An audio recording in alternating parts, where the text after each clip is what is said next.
परमात्मा प्राप्ति के लिए अर्थात सतलोक जाने के लिए, जन्म और मृत्यु का रोग कटाने के लिए हमें सबसे पहले गुरु की आवश्यकता होती है। और गुरु कैसा हो, उसके लक्षण क्या हैं, सतगुरु कैसा हो, तो वो गुरु वो होता है, कहते हैं सतगुरु के लक्षण कहूं, मधुरे बैन विनोद, 4 वेद 6 शास्त्र वो कहे 18 बोध। पहली तो ये पहचान बताई है कि वो सतगुरु जो होगा वो ऐसे आनंददायक वचन कहेगा जो आत्मा को सुहावेंगे, क्योंकि मन को तो अच्छी लगती है रागनी गाना, फिल्मी बकवाद्य या इधर उधर के चुटकुले, लेकिन आत्मा को परमात्मा की कथा सुहाया करे वो अच्छी लगती है। तो सतगुरु जो होते हैं वो आत्मा की खुराक देते हैं, मन की खुराक बंद करते हैं। सतगुरु के लक्षण कहूं, मधुरे बैन विनोद और 4 वेद 6 शास्त्र वो कहे 18 बोध, यानी वो सभी सदग्रंथों का ज्ञाता होता है। और सतगुरु जो है विश्व में एक ही होता है। एक बार जब परमेश्वर कबीर जी स्वयं आए थे एक तत्वदर्शी संत की भूमिका करने के लिए, जो प्रत्येक युग में वो ऐसा करते ही करते हैं, उनका विधान है परमात्मा का। कबीर साहब कहते हैं, सतयुग में सत सुकृत कह टेरा, त्रेता नाम मुनिंदर मेरा, द्वापर में करुणा में कहाया, कलयुग नाम कबीर दराया। चारों युग में परमात्मा आए हैं। सतयुग में सत सुकृत नाम था दाता का, त्रेता में मुनिंदर ऋषि के नाम से प्रकट थे, द्वापर में करुणा में नाम से वो मालिक आए थे, और कलयुग में अपने वास्तविक नाम कबीर नाम से आते हैं। ये उनका रियल नेम है। तो ये परमात्मा प्रत्येक युग में आते हैं और प्रत्येक युग में ही ऐसी लीला करते हैं जैसी इस कलयुग में की थी। एक सरोवर के अंदर कमल के फूल के ऊपर एक शिशु रूप धारण करके ये परमात्मा विराजमान होते हैं। प्रत्येक युग में ऐसी ही लीला करते हैं।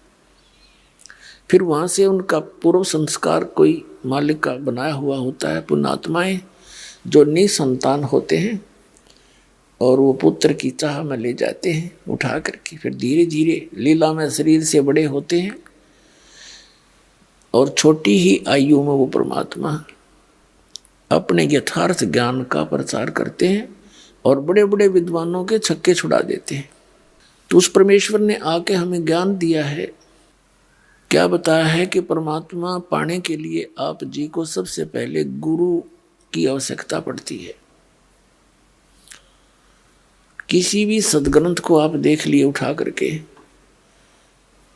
वो संकेत यही करते हैं कि संतों की शरण में जाओ। जैसे श्रीमद् भगवद गीता अध्याय नंबर 4 के श्लोक नंबर 34 में कहा है, अर्जुन कि उस तत्व ज्ञान को जो परमात्मा स्वयं आकर बताते हैं वो तत्व ज्ञान है। उसको तू तत्वदर्शी संतों के पास जाकर समझ, उनको दंडवत प्रणाम करने से, कपट छोड़कर उनकी सेवा करने से वो तत्वदर्शी संत तुझे परमात्म तत्व का उस तत्व ज्ञान का उपदेश करेंगे। ये दुर्वेद अध्याय नंबर 40 के श्लोक नंबर 10 से लेकर 13 तक यही स्पष्ट किया है कि इस परमात्मा के विषय में कोई तो जन्म लेकर उत्पन्न होने वाला अवतार रूप में मानता है, जैसे श्री राम और श्री कृष्ण, और कोई ये मानते हैं कि वो जन्म लेता ही नहीं, वो तो निराकार है। लेकिन ये यथार्थ ज्ञान परमात्मा साकार है या निराकार है, ये तत्वदर्शी संत बताओगे, उनसे पूछो। और विद्वान तथा अविद्वान की परिभाषा भी तत्वदर्शी संत बताओगा। जैसे किसी ने कोई अक्षर ज्ञान हो गया, संस्कृत भाषा जान ली, उसको विद्वान कहने लगे। एक भाषा को जानने से जीव विद्वान नहीं हो सकता। किसी को संस्कृत भाषा आती है तो उसको इंग्लिश नहीं आती, तो इंग्लिश में अविद्वान हो गया। किसी को इंग्लिश आती है तो संस्कृत नहीं आती, किसी को संस्कृत इंग्लिश दोनों आती है तो उसको पंजाबी नहीं आती और तेलुगु नहीं आती, तो विद्वान काहे कह रहा। तो कहते हैं केवल अक्षर ज्ञान से विद्वान और अविद्वान नहीं होते, कि जिसको अक्षर ज्ञान होगा उसको तुम विद्वान बोल देते हो, जिसके अक्षर ज्ञान नहीं है उसको तुम अविद्वान कहते हो। विद्वान और अविद्वान की परिभाषा भी वो संत बताओगा। तो क्या बताया है, चारों युग में संत पुकारे, को के कहा हम हेल रे, हीरे माणक मोती बरसे, ये जग चुगता ढेल रे। क्या बताते हैं कि सतगुरु पूर्ण संत की शरण में जाने से आपको लाभ होगा, अन्यथा यह जीवन आपका नष्ट हो रहा है। क्या बताते हैं, और बात तेरे काम न आवे, संतों शरण लागिरे, के सोवे गफलत में बंदे, जाग जाग नर जाग रे, जाग जाग नर जाग रे। और बात तेरे काम न आवे, संतों शरण लाग रे, के सोवे गफलत में बंदे, जाग जाग नर जाग रे, जाग जाग नर जाग रे। भाई उठ सवेरे ओका भर लिया, के जाग्या नर भाग रे। उठ सवेरे हुक्का भर लिया, क्या जाग्या नर भाग रे। सुक्रम करा ना करी रे बंदगी, ये फुटे तेरे बाग रे, फुटे तेरे बाग रे। और बात तेरे काम न आवे, संतों शरण लाग रे, के सोवे गफलत में बंदे, जाग जाग नर जाग रे, जाग जाग नर जाग रे। तन सराय में जीव मुसाफिर, करता रहे दिमाग रे। रात बसेरा कर ले डेरा, चले सवेरा त्याग रे, चले सवेरा त्याग रे। और बात तेरे काम न आवे, संतों शरण लाग रे, के सोवे गफलत में बंदे, जाग जाग नर जाग रे, जाग जाग नर जाग रे। उमदा चोला बण्या अनमोला, लगे दाग पे दाग रे। 2 दिन की गुजरान जगत में, क्यों जले बिरानी आग रे, जले बिरानी आग रे। और बात तेरे काम न आवे, संतों शरण लाग रे, के सोवे गफलत में बंदे, जाग जाग नर जाग रे, जाग जाग नर जाग रे। कुबद का चढ़ी चडरी चत पे, तू ओया मनुष्य से नाग रे। कुबद का चढ़ी चडरी चत पे, तू होया मनुष्य ते नाग रे। सूझे नहीं सजन सुख सागर, बिना प्रेम बैराग रे, बिना प्रेम बैराग रे। और बात तेरे काम न आवे, संतों शरण लाग रे, के सोवे गफलत में बंदे, जाग जाग नर जाग रे। भाई हर सुमरे सो हंस कवावे, ये कमी क्रोधी कागरे। हर सुमरे सो हंस कवावे, ये कमी क्रोधी कागरे। बौरा न भर में विष के वन में, चल बेगमपुर बागरे। चल बेगमपुर बागरे, और बात तेरा काम न आवे, संतों शरण लाग रे। के सोवे गफलत में बंदे, जाग जाग नर जाग रे। जाग जाग नर जाग रे।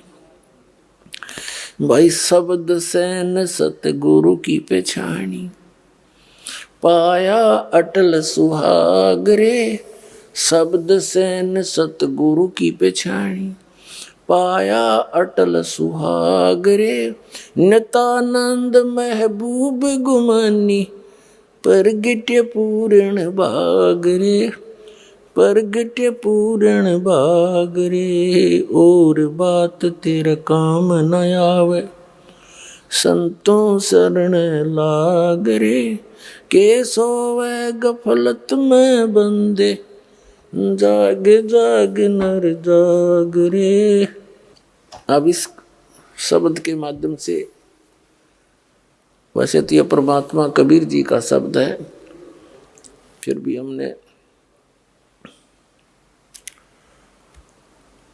इसके अंदर क्या संदेश दिया है इस पर ध्यान देना है। क्या बताते हैं कि एक तो जागना होता है नींद से, जो श्याम ने सो गया सुबह उठ लिया, तो उस नींद से भी जब उठते हो, उठते ही क्या करते हैं, कोई बीड़ी लाओगा, कोई ओक्का भरण चलेगा, कहते हैं फिर क्या जाग गया, उठ सवेरे ओक्का भर लिया। इस शरीर के अंदर, हमारे इस शरीर के अंदर कमल बने हुए हैं। कमल रीढ़ की हड्डी जो है, बैकबोन जिसे कहते हैं, इसके अंदर की तरफ ऐसे कमल चक्कर बने हुए हैं, और उनके अंदर उन भगवानों का संबंध है, यहाँ के प्रधानों का। जैसे सबसे नीचे जो मूल कमल है, उसमें गणेश जी का कनेक्शन है उसके लोक से। उससे 2 उंगल ऊपर लगभग, यानी नीचे जो रीढ़ की हड्डी नीचे जाकर गुदा के पास एंड होता है, इससे 2 उंगल ऊपर तो गणेश जी का मूल कमल है। उसके बाद स्वादिष्ठान चक्र है, सावित्री और ब्रह्मा जी के उस लोक से इसका कनेक्शन होता है। और फिर नाभि के सामने नाभि कमल है, बैक में, बैकबोन के अंदर की साइड में, नाभि के सामने।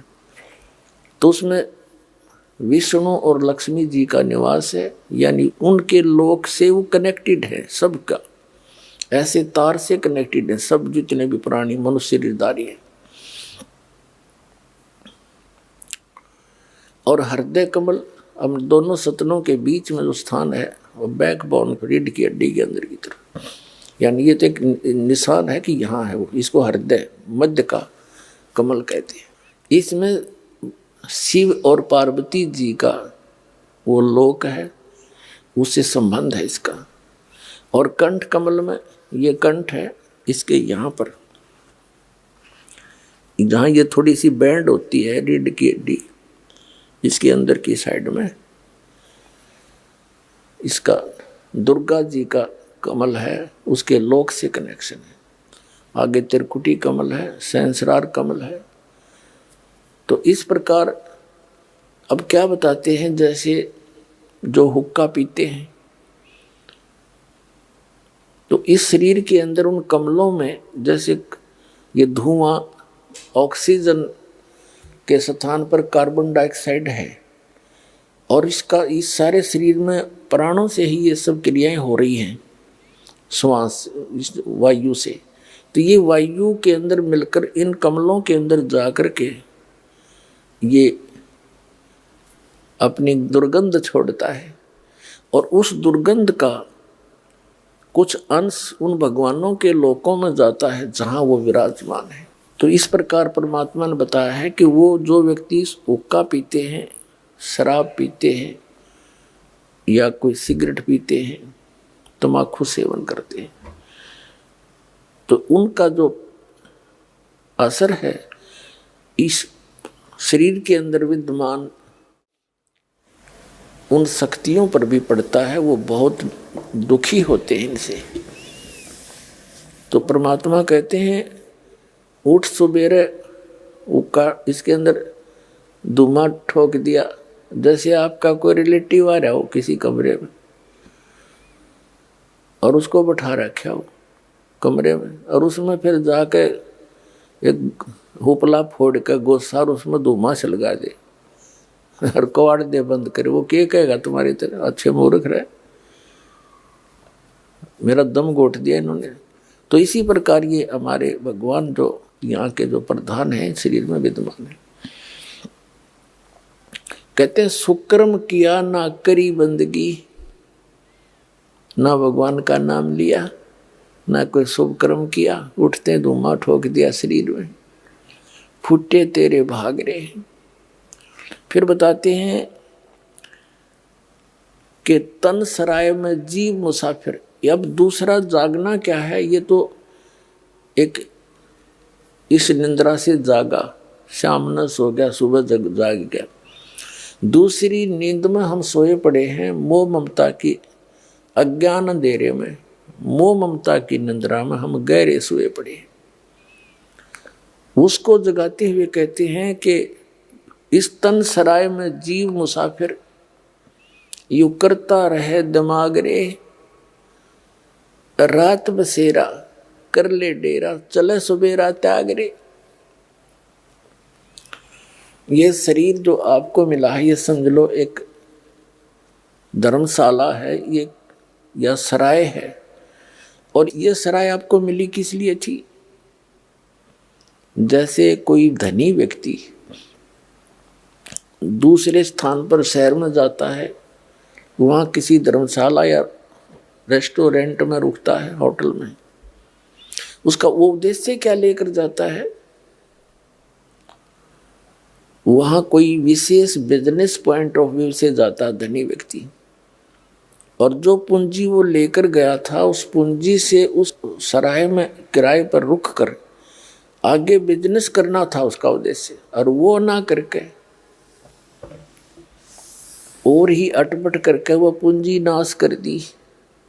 तो फिर वो किराया जितना आपने दे रखा था वो खत्म हुआ, आपके पास चवन्नी रही नहीं, तो आपको जबरदस्ती होटल के कमरे से बाहर कर दिया जाएगा। तो यहाँ बताते हैं कि इस तन सराय में जीव मुसाफिर करता रहे दिमाग रे। अपनी अपनी अटकलों से सभी अटके बैठे हैं, अपनी अपनी सोच से सभी अपने को बुद्धिमान मानते हैं, लेकिन अध्यात्म मार्ग के अंदर गुरु जी के द्वारा दिए गए ज्ञान को आप जी ने अंतिम मानना चाहिए। आपसे कितने बुद्धिमान हो, इस संसारिक कार्यों में बेशक बुद्धिमान हो, लेकिन अध्यात्म मार्ग में आप बालक हो, और बालक ने बड़ों की बात मानना अनिवार्य होता है। कहते तन सराय में जीव मुसाफिर करता रहे दिमाग रे, रात बसेरा कर ले डेरा, तो चले सवेरा त्याग रे। वो सवेरा कब होगा, जब मृत्यु होगी। मृत्यु होगी तब आंख खुलेंगी। कहते सपना साजा टूट उठ के मुंड पकड़ रोए। जैसे सपने में इंसान पता नहीं क्या क्या, कब कोई दुखी भी होता है, और कई बार ऐसे सलोने सपने भी आते हैं, कारों में घूम रहा होता है, पता नहीं कहाँ कहाँ जा रहा होता है, और जब आंखें खुलती हैं निंद्रा भंग होती है, उसी खाट पर पड़ा पावा जिस पर लेट रहा था। तो जब ये सराय यानी ये सवेरा होगा, निंद्रा टूटेगी यानी शरीर छूट जाएगा, तब ये सवेरा होगा तुम्हारा। और सपने में जो कुछ भी तुम अपना मानने बैठे थे वह खक नहीं पावे, खोजे तो भी ना पावे, देखे तो भी ना दिखे, इतना बहुत दूर जा चुके होंगे, पकड़ कर यम के दूत पता नहीं कहाँ ले जा चुके होंगे। और फिर क्या बनेगी, कहाँ मेरी कार है, कहाँ मेरी कोठी है, कहाँ बेटा और बेटी है। जो काम करना था वो करया नहीं। क्या बताते हैं, उमदा चोला बना अनमोला, ये लगे दाग पे दाग रे। एक पेट के लिए इंसान ना जाने कितने पाप करके, कितनी झूठ बोल के, अटपट करके, नरे पाप इकट्ठे करके विश्राम लेता है। और मिलना मिलाना वही है जो उसके भाग्य में दाता ने निर्धारित किया हो। यह बात जब तक हमारे हृदय में गहनता से नहीं बैठेगी, नहीं जचेगी कि जो मिलना है वो दाता ने देना है। कर्म करना आपका फर्ज बनता है, क्योंकि ये शरीर ऐसा दिया है इसमें, और विश्वास रखा है कि जो मालिक देगा, जैसे रखेगा वही ठीक है। पहले तो जब तक हम परमात्मा की शरण में नहीं आते हैं तो हमें केवल अपना प्रारब्ध ही मिलता है। प्रारब्ध में जो हमारे भाग्य में निर्धारित है वही मिलेगा, उससे अधिक और कम नहीं हो सकता, चाहे कोई सिर पटक ले। लेकिन जब हम कबीर परमेश्वर की शरण में परम संत के माध्यम से आते हैं तो फिर उस परमात्मा की रजा चलेगी, जीव की नहीं चलेगी। जैसे हमने अपने जन्म और मृत्यु के रोग को समाप्त करवाना है, तो आप जी ने यहाँ उपदेश लिया है, तो आप इस हॉस्पिटल में एडमिट हो गए। इस परमात्मा के इस हॉस्पिटल के द्वारा आप उपचाराधीन है, आपकी आत्मा। और फिर उपचाराधीन व्यक्ति, रोगी, डॉक्टर की मान्यता उसका शीघ्र भला होगा, वो स्वस्थ होगा। साथ में अपनी भी तगड़मबाजी लड़ाता रहेगा तो वो देर कर देगा। तो डॉक्टर को सब मालूम होता है कौन सी आवश्यक वस्तु इसको देनी है, कौन सा इसको परहेज बताना है। तो आप जी ने सब मर्यादाओं का पालन करना है। कबीर साहब कहते हैं, औखद खावे पत्थर है तब पावे भगवान, औखद खावे पत्थर है, यानी दवाई लेवे और परहेज रखे, पथ्य रखे। तो इसी प्रकार मर्यादा में रहे और इस मंत्र रूपी औषधि को खाता रहे, तो फिर उनका ये रोग नाश हो जाएगा। तो यहाँ आपके भाग में ना होगा तो भी देगा ये मालिक। आपके भाग में दुख होगा, जब तक कबीर साहब की शरण में नहीं आए थे तो आपने वो भोगना ही पड़ता, और अब आपको भोगना नहीं पड़ेगा जो आपके पाप के कारण आपको दुख होना था। क्योंकि ये वो परमात्मा है जो कबीर अंगारी असी, यजुर्वेद अध्याय नंबर 5 के मंत्र नंबर 32 में कहा कि कबीर अंगारी असी बम्भारी असी सबर ज्योति रत धामा असी। वो कबीर परमात्मा बंधनों का शत्रु यानी बंदी छोड़ है, और पाप नाशक, पापों का शत्रु, पापों का नाश करता है। और वो सबर ज्योति सोम प्रकाशित सतलोक के अंदर वो वहाँ रहता है। ये परमात्मा आपके प्रारब्ध के पाप कर्म को भी नाश करेगा, और पाप से दुख होता है और पुण्य से आपको सुख होता है। तो हमारे इतने पुण्य नहीं है कि हम आजीवन सुखी बने रहें। कभी पुण्य है, पुण्य के कारण सुख है, तो फिर पाप के कारण दुख भी भोगना पड़ता है, जब तक हम कबीर परमात्मा की शरण में नहीं आते। तो यहाँ आदरणीय गरीबदास साहिब जी बताते हैं कि मासा घटे न तिल बधे, विद ना लिखे जो लेख, और सच्चा सतगुरु मेट कर ऊपर मार दे मेघ। मासा घटे न तिल बढ़े, जो आपके प्रारब्ध में विधाता ने जो लिख रखे वो ना घट सकते ना बढ़ सकते। कब तक? जब तक आप सतगुरु की शरण में नहीं आ जाते, कबीर परमात्मा की शरण में, यानी सच्चा सतगुरु जो होता है वो वही कहलाता है जो सत्य पुरुष का ज्ञान देता है। बाकी सतगुरु नहीं है, क्योंकि उनको ज्ञान में कंप्लीट नहीं है। वो कोई ब्रह्म तक पूजा बताता है, कोई विष्णु जी तक, कोई कृष्ण जी तक, कोई राम जी तक, तो ये सतगुरु नहीं है।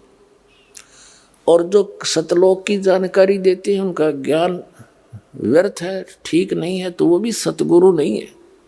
बेशक वो सतपुरुष की महिमा भी सुनाते हों, जैसे भी उनको ज्ञान है। तो सतगुरु वही है जो 4 वेद 6 शास्त्र जो कहे 18 बोध।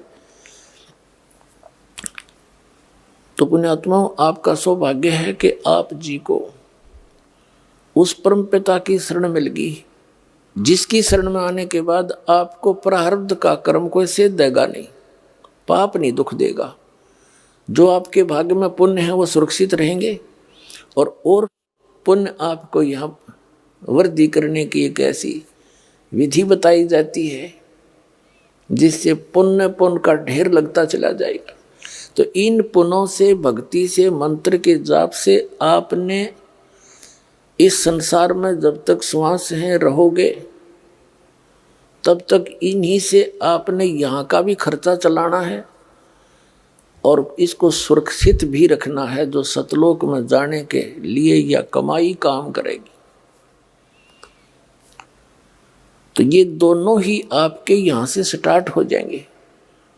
यहाँ कौन कौन सी विधि बताई जाती है और सतगुरु हमें क्या बताएगा। अब सतगुरु कैसी विधि बताएगा।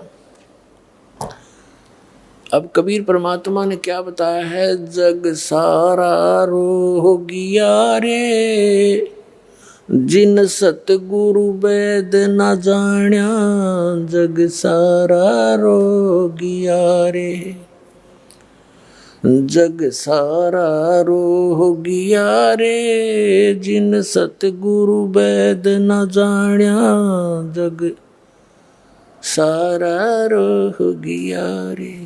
भाई जन्म मरण का रोग लग्या है, तरसना बडेरी खांसी, जन्म मरण का रोग लग्या है, तरसना बडेरी खांसी, आवागवन की डोर गले में या पड़ी काल की फांसी, जग सारा रोगिया रे, जिन सतगुरु वेद न जाण्या, जग सारा रोगिया रे, जग सारा रोगिया रे, जिन सतगुरु वेद न जाण्या, जग सारा रोगिया रे।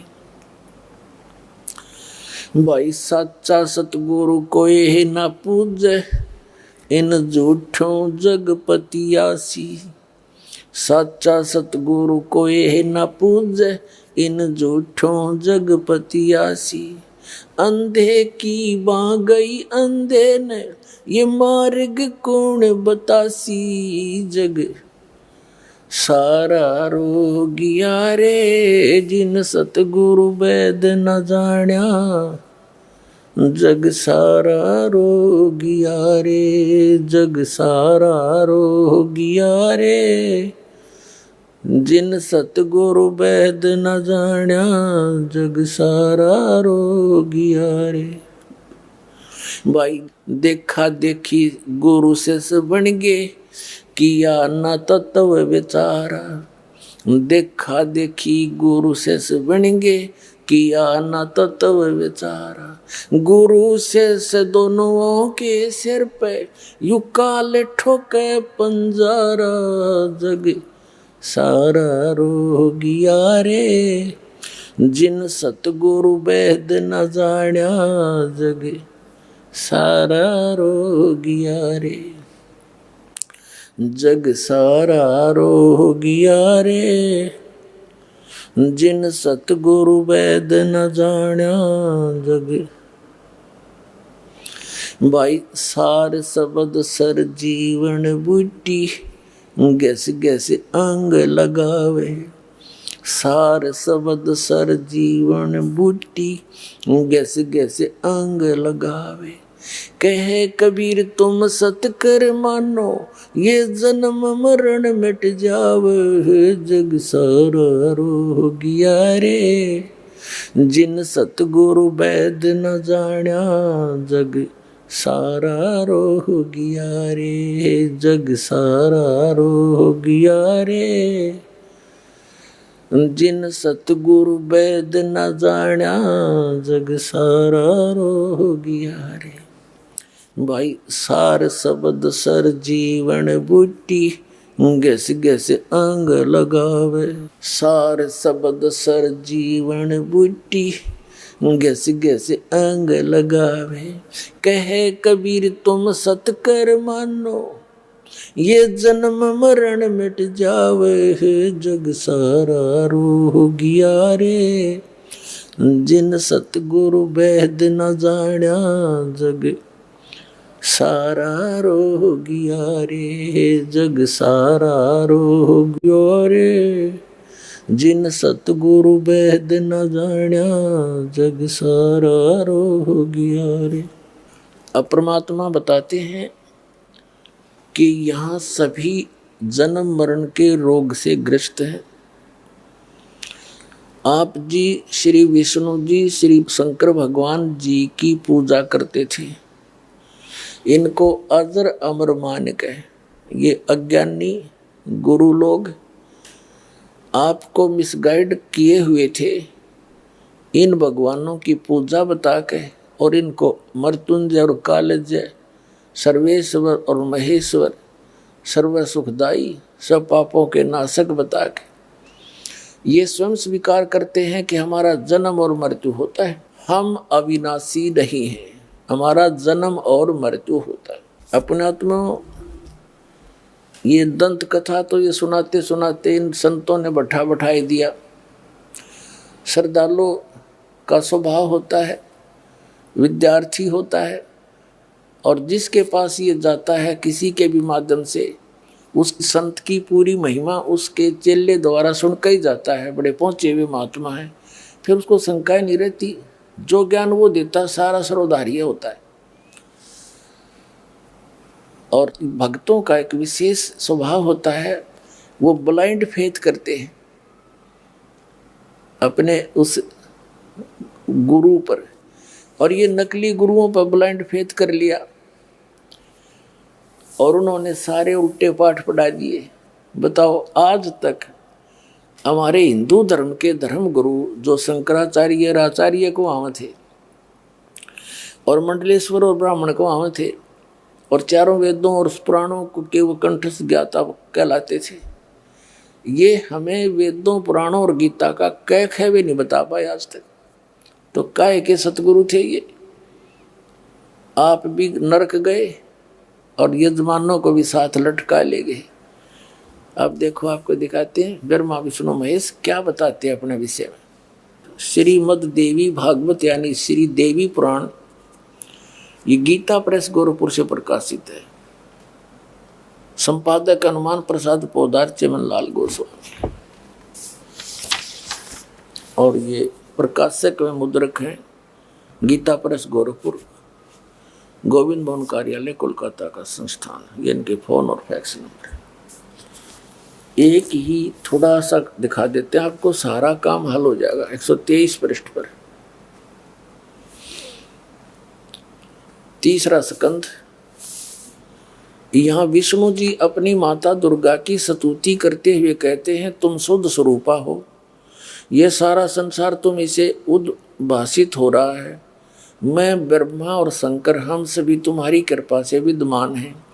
हमारा आविर्भाव और तिरोभाव हुआ करता है। आविर्भाव माने जन्म, तिरोभाव माने मृत्यु। हमारा तो जन्म और मृत्यु हुआ करता, केवल तुम ही नित्य हो, जगत जननी हो, प्रकृति और सनातनी देवी हो। भगवान शंकर बोले, देवी यदि महाभाग विष्णु तुम्ही से प्रकट हुए हैं तो उनके बाद उत्पन्न होने वाले ब्रह्मा भी तुम्हारे बालक हुए। फिर मैं तमोगुणी लीला करने वाला शंकर क्या तुम्हारी संतान नहीं हुआ?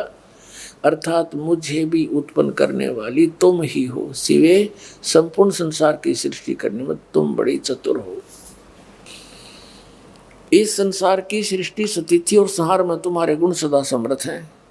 उन्हीं तीनों गुणों से उत्पन्न हम यानी ब्रह्मा विष्णु एवं शंकर नियमानुसार कार्य में तत्पर रहते हैं।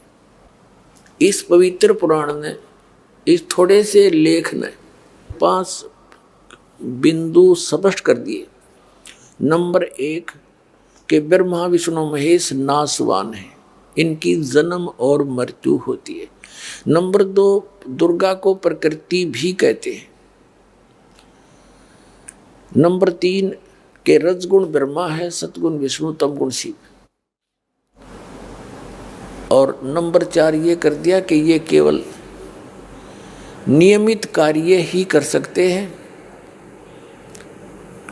ये ना किसी के संस्कार में कोई वृद्धि कर सकते और ना कम कर सकते। और 5वां ये हो गया कि ये ब्रह्मा विष्णु महेश की जननी है या इनकी माँ है। हो गया, ये तो ब्रह्मा विष्णु महेश ये तीनों नाशवान हुए, तो ये भी रोगी, जन्म मृत्यु के रोग से ये भी ग्रस्त है। अब इनके पिता हैं ब्रह्म सरपुरुष, जो श्री कृष्ण जी में प्रवेश करके श्रीमद् भगवद गीता जी का ज्ञान दे रहे। वो क्या बताते हैं अर्जुन, चौथे अध्याय के 5 और 9 श्लोक में, दूसरे अध्याय के 12वें श्लोक में गीता जी, और 10वें अध्याय के दूसरे श्लोक में, अर्जुन तेरे और मेरे बहुत जन्म हो चुके हैं, तू नहीं जानता मैं जानता हूं। अपने आत्मा अभी तक तो हम सुनी सुनाई बातों पर विश्वास करते थे, लेकिन दास नहीं मानता इस बात को कि कोई इस दास के केवल वर्बली पर विश्वास कर लेगा। ठीक है, जिन्होंने ये ज्ञान गहनता से सुन लिया उनको तो सारी बात स्पष्ट हो चुकी है, लेकिन इस सत्संग रूपी इस विद्यालय में ये सत्संग रूपी जो लेक्चर चलते हैं, इसमें विद्यार्थी बदलते रहते हैं, श्रोता बदलते रहते हैं। इसलिए दास का प्रयत्न होता है कि जो पहली बार आए हैं उनके सत्र का भी सत्संग हो, और जो 2, 3, 4 बार आ चुके हैं उनके सत्र का भी, और पुराणों के सत्र का भी, जो बहुत पुराने हो गए। तो ये सामूहिक ही ये ज्ञान दिया जाता है, और ये ज्ञान यज्ञ का फल आपको मिलता है। अब देखिएगा श्रीमद् भगवद गीता, गीता प्रेस गोरखपुर से प्रकाशित है, जयदयाल गोविंद का इसके अनुवादक है। ये इसने अपने हाथ से लिखा है। देखिएगा श्रीमद् भगवद गीता अध्याय नंबर 4 के और श्लोक नंबर 5, यहाँ इसका अनुवाद है। हे परंतम अर्जुन, मेरे और तेरे बहुत से जन्म हो चुके हैं, उन सब को तू नहीं जानता किंतु मैं जानता हूं। ठीक हो गया। अब ये चौथे अध्याय के 9वें श्लोक में क्या कहता है, हे अर्जुन, मेरे जन्म और कर्म दिव्य हैं, अलौकिक हैं। ठीक है।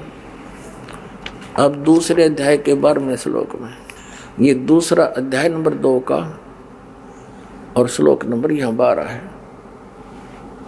न तो ऐसा ही है कि मैं किसी काल में नहीं था, अथवा तू नहीं था, अथवा ये राजा लोग नहीं थे, और न ही ऐसा है कि इससे आगे हम सभी नहीं रहेंगे। कहने का भाव ये है कि तेरी भी जन्म मृत्यु बनी रहेगी और मेरी भी बनी रहेगी। अब इस दूसरे अध्याय के 17वें श्लोक में क्या कहता है गीता ज्ञानदाता, अपने से अन्य परमात्मा की महिमा बताता है।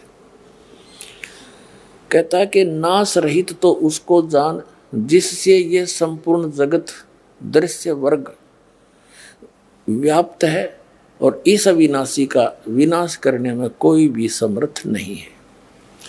10वें अध्याय का दूसरा श्लोक, ये अध्याय नंबर 10 का और श्लोक नंबर 2 है। यहीं पर मेरी उत्पत्ति को गीता ज्ञानदाता ब्रह्म कहता है, मेरा जन्म तो हुआ है, मेरी उत्पत्ति को लीला से प्रकट होने से नहीं, मेरी उत्पत्ति को न देवता लोग जानते हैं और न महर्षि ही जानते हैं, क्योंकि मैं सब प्रकार से देवताओं और महर्षियों का भी आदि कारण हूं। भावार्थ क्या है इस गीता ज्ञानदाता का कि ये जितने भी इस ब्रह्मांड के अंदर, इसके लोक में 21 ब्रह्मांड में जितने भी ऋषि महर्षि ब्रह्मा विष्णु महेश देवता या जीव है, जैसे ब्रह्मा विष्णु महेश की उत्पत्ति दुर्गा और इस काल के संयोग से हुई है, तो ये ब्रह्मा विष्णु महेश को आज तक अपने पिता का ज्ञान नहीं। तीन देव सो उसको धावे, निरंजन का वो पार न पावे। इसने प्रतिज्ञा कर रखी है कि मैं कभी भी अपने वास्तविक रूप में किसी को दर्शन नहीं दूंगा और मेरा भेद दुर्गा तो किसी को मत बताना। तो दुर्गा देवी जो है, देवी जी उस निरंजन के डर से उसका कोई यथार्थ ज्ञान अपने बच्चों को भी नहीं बताती।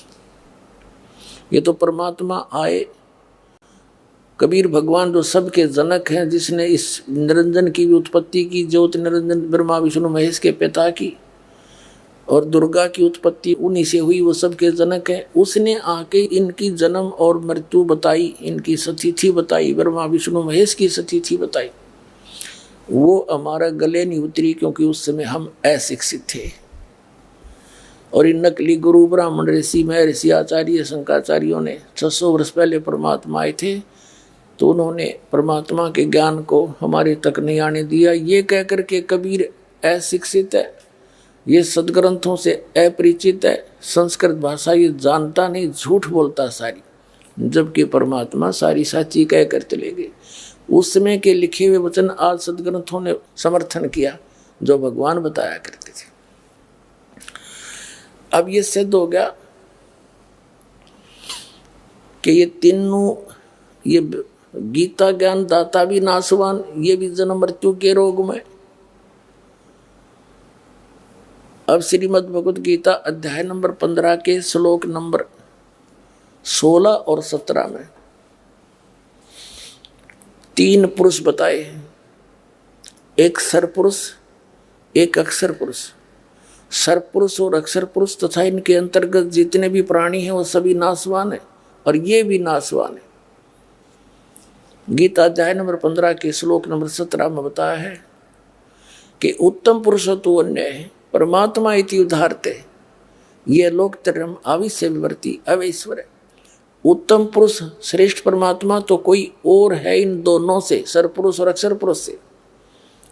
ये देखिएगा श्रीमद् भगवत गीता, गीता प्रेस गोरखपुर से प्रकाशित है। अध्याय नंबर 15 का श्लोक नंबर 16 और 17 दिखाते हैं। श्रीमद् भगवत गीता अध्याय नंबर 15 का और श्लोक नंबर 16 यहाँ पर है। द्वौ माने दो, इमौ माने इस, पुरुषो माने पुरुष यानी प्रभु, लोके क्षर च अक्षर एव च सर्व सर्वाणी भूतानि कटुष्ट अक्षर उच्यते। इसका अर्थ ये बनता है, इस संसार में नासवान और अविनाशी भी ये 2 प्रकार के पुरुष हैं। यहाँ इन्होंने अर्थ कर दिया, इनका नहीं, यह लिखना था जैसे ये संस्कृत को देखेंगे आसानी से समझो। ये द्वौ इमौ पुरुषो लोके सर से अक्षर है, यहाँ लगाना था इस लोक में 2 सरपुरुष और अक्षर पुरुष। सरपुरुष ये ब्रह्म है, सरब्रह्म, और अक्षर पुरुष ये परब्रह्म है। ये दो पुरुष हैं, ये 2 भगवान हैं।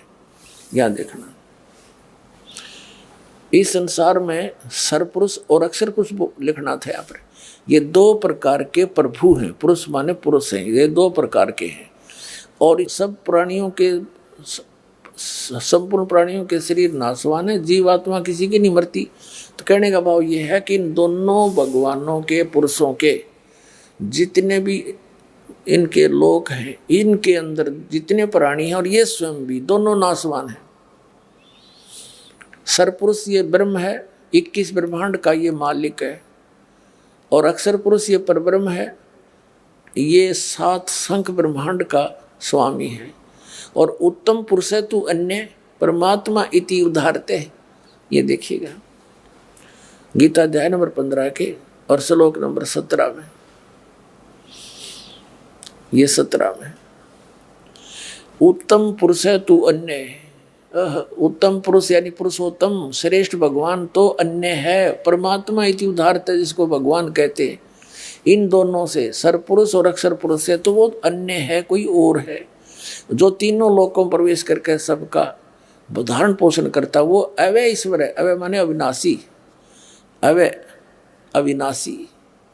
यहाँ देखिएगा उत्तम पुरुष तो अन्य ही है, इन दोनों से भी न्यारा है वो जो तीनों लोकों में प्रवेश करके सबका धारण पोषण करता है, और वो अविनाशी परमेश्वर परमात्मा कहा गया है।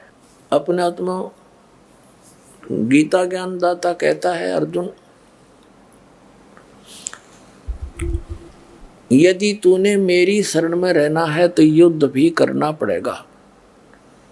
8वें अध्याय के 5 और 7 श्लोक में गीता ज्ञानदाता कहता है कि तू युद्ध भी कर, मेरा स्मरण भी कर, मुझे प्राप्त होगा। लेकिन युद्ध जहाँ युद्ध करना पड़े फिर वहाँ शांति नहीं हो सकती।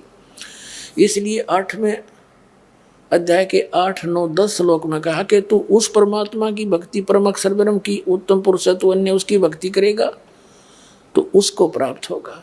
मेरी भक्ति करेगा तो मुझे प्राप्त होगा। लेकिन मेरी भक्ति करेगा तो युद्ध करना पड़ेगा, शांति नाम की चीज नहीं। 18वें अध्याय के 62वें श्लोक में कहा कि अर्जुन तू सर्वभाव से, गीता जी में कहा है कि सर्वभाव से उस परमेश्वर की शरण में जा, उसकी कृपा से तू परम शांति को और सनातन परम धाम को, सनातन यानी सबसे सदा का रहने वाला शाश्वत स्थान को प्राप्त होगा। 15वें अध्याय के 1 से लेकर 4 में ये स्पष्ट किया है कि ऊपर को जड़, नीचे को तीनों गुण रूपी शाखा वाला यह उल्टा लटका हुआ संसार रूपी वृक्ष है। और जो संत इसके सभी भाग बता देगा, तना कौन है, डार कौन है, शाखा कौन है और जड़ कौन है, कौन भगवान है, तो वो सवेदवित, वो तत्वदर्शी संत है। उसके पश्चात परमेश्वर के उस परम पद की खोज करनी चाहिए जहां जाने के बाद साधक कभी लौटकर संसार में नहीं आते। और जिस परमात्मा ने सभी ब्रह्मांडों की रचना की है, जो सबका उत्पादक है, और मैं उसी की शरण में हूं, उसी की भक्ति करनी चाहिए और किसी की नहीं। स्पष्ट हो गया। अब इनकी थोड़ी सी आयु बताते हैं। जैसे एक ब्रह्मा जी की मृत्यु कैसे होती है, इसका 1000 चतुर्युग का दिन, इतनी ही रात्रि। एक चतुर्युग में कितने वर्ष होते हैं?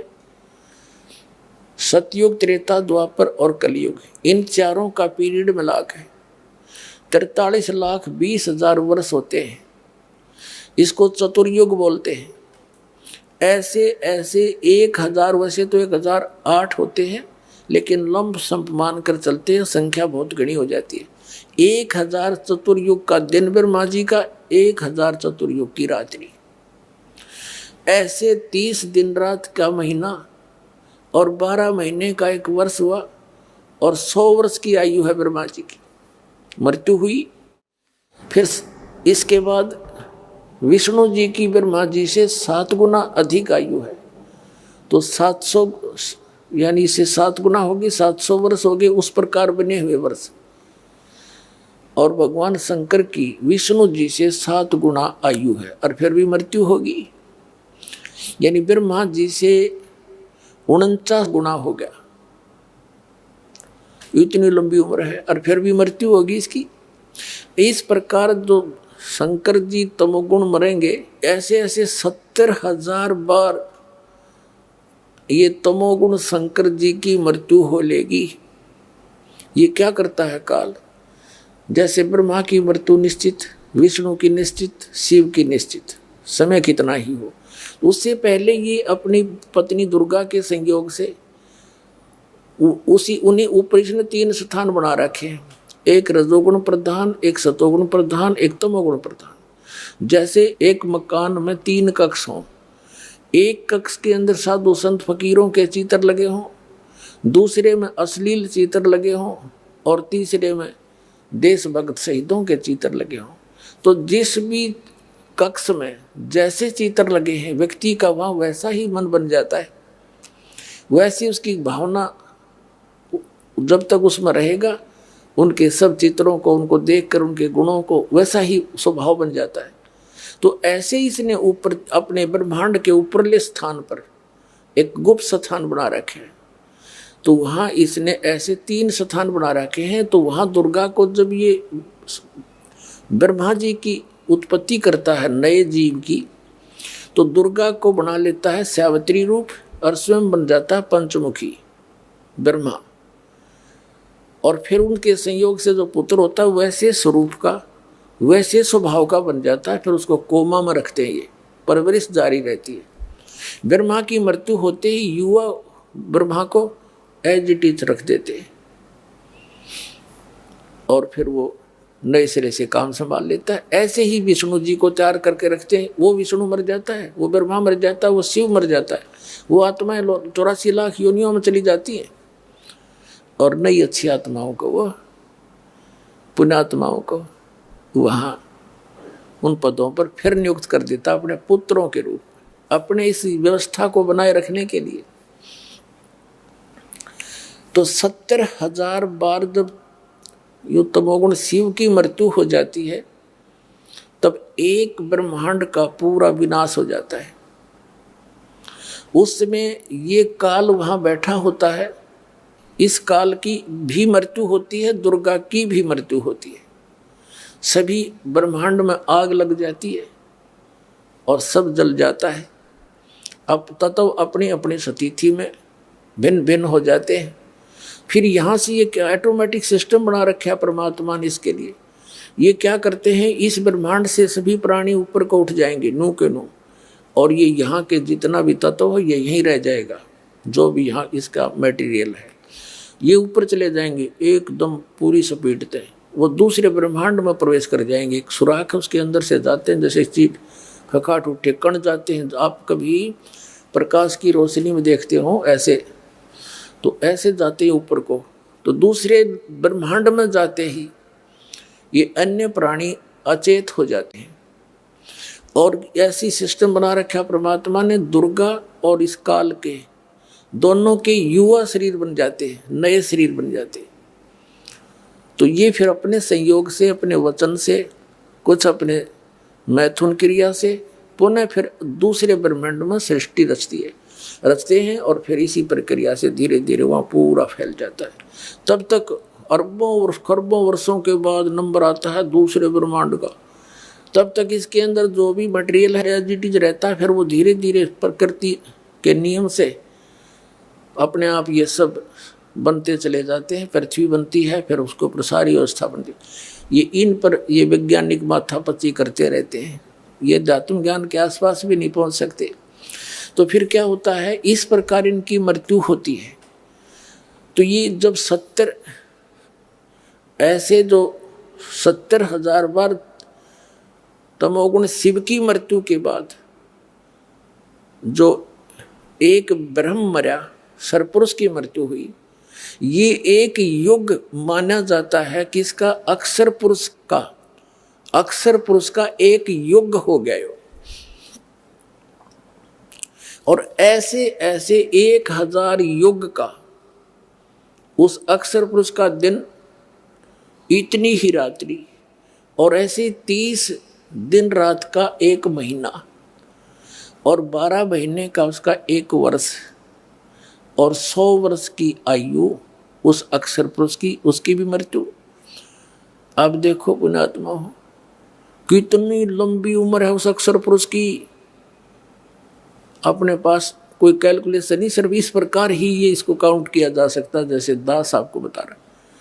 और फिर उसकी भी मृत्यु। तो यहाँ बताते हैं आदरणीय गरीबदास साहिब जी, परमात्मा कबीर जी से प्राप्त ज्ञान के आधार से, एती उम्र बुलंद मरेगा अंतरे, क्योंकि कोई सतगुरु लगे न कान न भेटे वो संतरे। इतनी लंबी भी आयु आपकी हो जाएगी तो भी अंत में मृत्यु होगी। ऐसा क्यों हो रहा है? क्योंकि सतगुरु लगे न कान, यानी सतगुरु के वाणी तेरे कान नाम पड़ी नहीं, और ना भेंटे वो संत रे।